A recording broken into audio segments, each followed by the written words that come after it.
Shalom saudara yang terkasih dalam nama Tuhan Yesus. Saya mau berbicara sedikit. Ini video singkat saya untuk Anda yang sedang mengalami kekecewaan. Pada waktu saya duduk-duduk kemarin, saya mendapatkan inspirasi ini yang berkata seperti ini.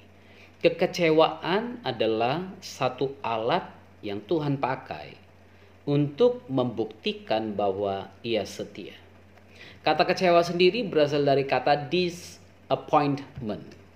Disappointment artinya adalah kita punya perjanjian, kita punya janji, appointment, lalu kemudian ada sesuatu yang tidak sesuai dengan janji itu.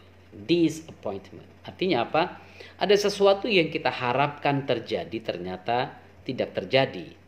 Itu menyebabkan kekecewaan. Banyak orang pada masa-masa online memesan barang-barang. Saya sendiri pernah memesan sesuatu di toko online. Lalu kemudian saya berharap, saya menunggu kapan ini sampai. Ternyata pada waktu dia sampai, barang yang saya pesan itu tidak seperti yang saya harapkan, saudara. Inilah disappointment, kekecewaan. Saya nggak tahu apa yang sedang terjadi atau yang sedang Anda alami sehingga Anda merasa kecewa. Tapi saya mau katakan kepada saudara, saya pernah bahkan sering kali, bahkan sampai tadi malam juga saya sampaikan khotbah tentang kekecewaan di gereja. Dan sebelum saya khotbah, Tuhan uji saya dengan apa? Dengan menunjukkan bahwa ya, manusia akan mengalami kekecewaan, dan itulah salah satu bukti Anda semakin dewasa. Kekecewaan itu alat yang Tuhan pakai untuk membuktikan Dia setia. Memang manusia tidak bisa diandalkan, tapi kalau Anda andalkan Tuhan, Dia akan tetap bisa diandalkan. Dia setia dan Dia selalu ada untuk kita. Manusia boleh mengecewakan Anda, tapi Tuhan tidak akan mengecewakan Anda.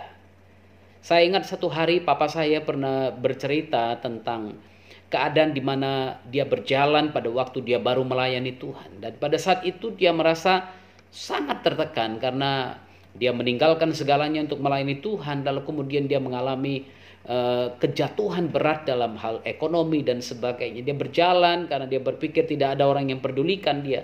Namun sambil jalan dia mendengarkan Tuhan, Roh Kudus berkata kepadanya, manusia mengecewakan engkau, bukan Tuhan. Saya ingatkan saudara, hari ini manusia mungkin bisa mengecewakan engkau, dan manusia pasti bisa mengecewakan saudara. Tapi Tuhan tidak akan pernah mengecewakan Anda. Karena apa? Dalam segala hal Tuhan bekerja untuk mendatangkan kebaikan bagi orang-orang yang mengasihi Dia. Karena itu tetaplah fokus dan pandang saja pada Yesus. Tetap fokus, pandang saja pada Yesus. Anda boleh dikecewakan 1.000 orang, 2.000 orang, berjuta-juta orang. Tapi kalau Anda pandang Yesus, Anda akan tahu bahwa Tuhan memanggil Anda untuk maksud yang luar biasa. Tuhan memanggil Anda untuk tujuan yang mulia. Karena itu belajar memandang kepada Yesus. Karena kekecewaan adalah satu alat yang Tuhan pakai untuk membuktikan bahwa Ia setia dan Ia selalu ada untuk kita. Bahwa dalam segala hal Tuhan bekerja untuk mendatangkan kebaikan bagi orang-orang yang mengasihi Dia.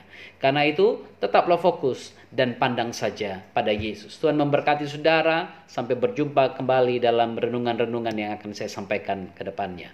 Shalom. Kalau belum subscribe, mari subscribe. Mari ikuti channel-channel saya agar Anda setiap hari terberkati oleh firman Tuhan yang disampaikan. Tuhan memberkati, tetap jaga kesehatan, tetap fokus kepada Tuhan. Dan saya percaya Anda dipimpin hari demi hari. Setiap langkah orang percaya pasti dipimpin Tuhan. Shalom.